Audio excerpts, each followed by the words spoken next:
بسم اللہ الرحمن الرحیم۔ السلام علیکم۔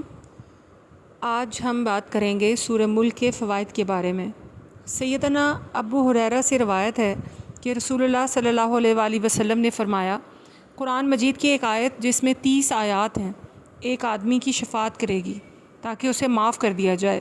یہ سورۃ تبارک الذی بیدہ الملک ہے، یعنی سورہ ملک۔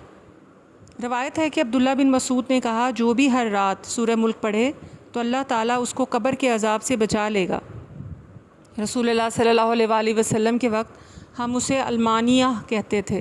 اللہ تعالیٰ کی کتاب میں یہ ایک سورت ہے، جو بھی ہر رات اس کی تلاوت کرتا ہے وہ بہت عمدہ ہے۔ اس لیے رات کو سونے سے پہلے سورہ ملک پڑھ کر سونا اپنا معمول بنائیں تاکہ قبر کے عذاب سے بچیں اور قبر میں روشنی پیدا ہو۔